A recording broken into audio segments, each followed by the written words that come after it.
A blister, nothing more, from a game of tennis played without socks. Within days, the swelling spreads up the leg. Within a week, the infection turns fatal. This really happened. Calvin Coolidge Jr., son of the sitting president of the United States, dead in 1924 from something that today would be cured by a single course of pills. If an untreated blister could kill the son of a president less than 100 years ago, how did entire civilizations, for thousands of years before antibiotics existed, survive at all? The answer is not one discovery. It's a long, quiet war, fought with tools nobody understood against an enemy nobody could see. Before antibiotics, infection wasn't just a complication of injury.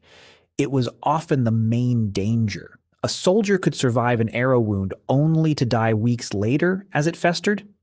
A mother could survive childbirth only to lose her life to fever days after. For much of human history, infectious disease is thought to have killed more people than violence and famine combined. The body was not defenseless. Fever raises internal temperature into a range where many pathogens struggle to survive. Pus is largely the debris of white blood cells that have already won a battle underneath the skin. Evolution had armed the human body reasonably well. What it lacked was speed, and any guarantee of winning. So humans looked for help wherever they could find it. Some of the earliest evidence comes from Egypt, in medical papyri thousands of years old, describing wounds packed directly with honey. Nobody in ancient Egypt knew why this worked. Modern chemistry has since shown that honey's acidity and low moisture content make it inhospitable to many bacteria, and some varieties even generate hydrogen peroxide as they break down. A substance from a beehive was, without anyone realizing it, functioning as a rough antiseptic. Elsewhere, moldy bread was pressed into open wounds.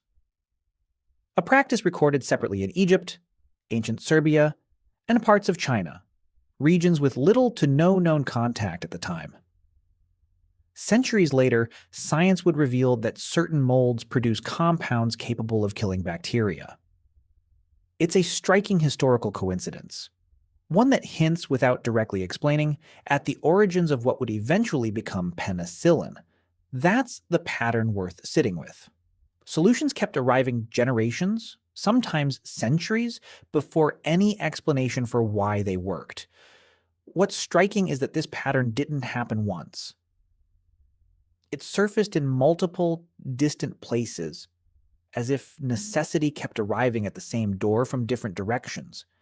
In Greece, Hippocrates instructed physicians to clean wounds with wine and vinegar, both mildly antiseptic, though he had no concept of bacteria to justify it. In India, Ayurvedic medicine turned to turmeric. A root modern research has found contains genuine antimicrobial compounds. In Mesoamerica, healers pressed tree resins into injuries, some of which laboratory studies suggest are capable of inhibiting bacterial growth. Different continents, different centuries, apparently little contact between them, and yet a similar basic instinct: find something from the natural world that stops a wound from turning deadly. It wasn't science, not in the modern sense. It was something closer to trial and error operating across generations. Countless remedies attempted, most forgotten, a few kept because they seemed to work, refined slowly over centuries, and plenty of what was tried did nothing at all or made things worse. Ancient medicine wasn't a hidden science waiting to be admired. It was survival, guessed at in the dark, one uncertain success at a time. That patchwork of trial and error was medicine's main weapon for most of human history, until, slowly, isolated guesses began to organize into something closer to a system. Roman military doctors began cauterizing wounds with heated instruments. Brutal, but effective at destroying some of the bacteria the body couldn't fight alone. Centuries later, physicians in the Islamic Golden Age, among them Ibn Sina, compiled extensive medical texts that emphasized cleanliness in treatment, an instinct that would later prove to be one of the more important ideas in the history of medicine. Though it would take centuries more before anyone understood why it mattered. That why arrived in the 19th century, when Louis Pasteur and Robert Koch helped establish that specific microorganisms could cause specific diseases. For the first time, doctors had a target instead of a mystery. But knowing the enemy existed and being able to kill it inside a living body were still two very different problems. Antiseptics could clean a surface. Nothing yet could reach an infection already loose in the bloodstream.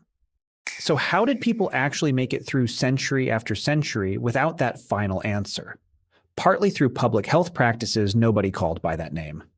Access to cleaner water where it could be found, food preserved through salting and fermentation, the dead kept apart from the living.